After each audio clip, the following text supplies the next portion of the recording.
নমস্কার।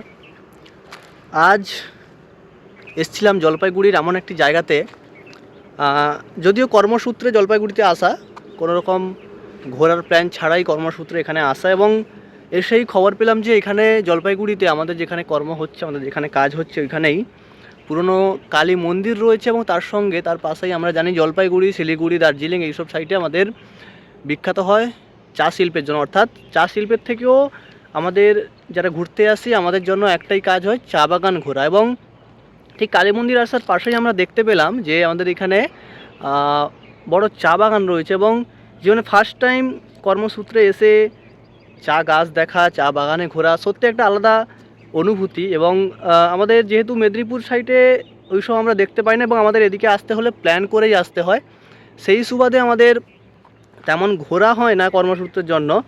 কিন্তু এই কর্মের মাঝেও টাইম করে, যেহেতু এইসব জিনিসগুলো আমাদের ঘুরতে আসতেই হয় দেখার জন্য, সেই জন্য আমরা এলাম। এবং অনেক পুরনো মন্দির, মায়ের মন্দির রয়েছে, ভিডিওতে দেখতে পাবেন মায়ের মন্দির রয়েছে, এবং তার পাশেই রয়েছে বিস্তৃত এলাকা জুড়ে চায়ের বাগান। অনেকেই ঘুরতে এসছে, পুরনো চা তুলছে, এবং চায়ের গাছ লোকেরা এক সারিবদ্ধভাবে নিজস্ব ছন্দে হালকা পড়ন্ত বিকেলে চায়ের পাতা তুলছে।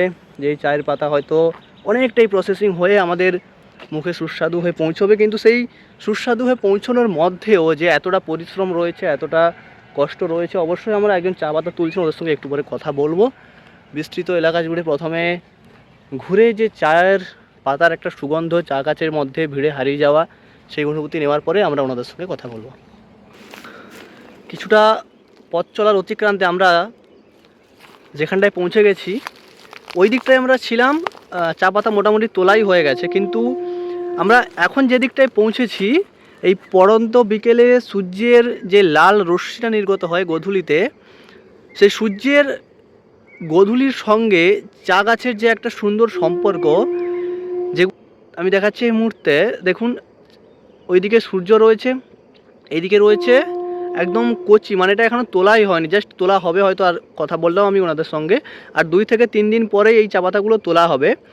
অর্থাৎ এই যে একটা সুন্দর পরিবেশ, যতই আমরা কর্মব্যস্ততায় থাকি, যতই আমরা ইনকাম করি, যতই আমরা যাই করি না কেন, কিছুটা সময় বার করে যদি ছুটির অবকাশে আমরা এইসব জায়গায় না আসতে পারি, তাহলে হয়তো জীবনটা সত্যি আমাদের পশ্চিমবাংলা থেকে কিছুটা হলেও অপরিপূর্ণ থেকে যায়। তাই আমরা এই মুহূর্তে এসেছি, অনেকটা ভিতর দিকে চলে এসেছি। হয়তো আমাকে বেরোনোর সময় রাস্তা গুগল ম্যাপ কিংবা কাউকে জিজ্ঞাসা করে বেরোতে হবে, সেই নিয়ে এখন কোনোই টেনশন নেই। সত্যি কথা বলতে সেই নিয়ে এখন কোনো টেনশন নেই। আবার ওইদিকে দেখুন ট্রেনও যাচ্ছে, হয়তো জুম করলে দেখতে পাবেন ট্রেনও যাচ্ছে, ওইদিকে ট্রেন যাচ্ছে। এইদিকে সূর্য পড়ন্ত বিকেল, একদম ডুবুডুবু অবস্থা। সেই মুহূর্তেই সুন্দর একদম সবুজ মধ্যে চা বাগানের মধ্যে, যেটা সত্যি বলতে গেলে যতই মাথায় টেনশন থাক, যতই কাজের চাপ থাক, এইটার মধ্যে এলেই হয়তো কিছুটা হলেও আমাদের কাজের নিষ্পত্তি ঘটে। ওইদিকে এখনও ট্রেন অলরেডি যাচ্ছে, এবং এক সাইডে রয়েছে ট্রেন, মাঝে রয়েছে সবুজে ঘেরা চায়ের বাগান। এইদিকে অলরেডি সূর্যি মামা ডুবুডুবুর পথে, এইদিকে মাথার ওপর দিয়ে হাই ভোল্টেজ লাইন। সব নিয়ে কিন্তু আমরা যেগুলো গুগল ম্যাপে সার্চ করে হয়তো এই সিনারিগুলো পেয়ে থাকি, সেটা কিন্তু আজ চাক্ষুষ দর্শন করার সৌভাগ্য হয়েছে জলপাইগুড়িতে কর্মব্যস্ততা সূত্রে এসে। এখন এমন একটা জায়গায় দাঁড়িয়ে রয়েছি, চা বাগানের মধ্যেই অবশ্য, কিন্তু আমরা কিছু জায়গা দেখতে পাই না, একদিকে ভারত, একদিকে পাকিস্তান বর্ডার, ভারতের বর্ডার, বাংলাদেশ বর্ডার, ঠিক তেমনই এমন একটা জায়গায় দাঁড়িয়ে রয়েছি।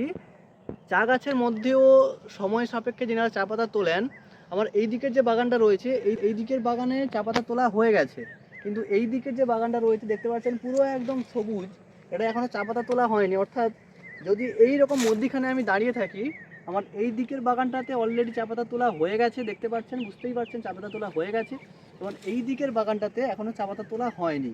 এটা একদম পুরো সবুজ রয়েছে। এটাই হচ্ছে দুটো ডিফারেন্স, যে একটা সময়ের বাদে একটা গাছের পরিণতি কী হতে পারে, কিছু সময়ের আগে সেই গাছের যৌবন কীরকম ছিল।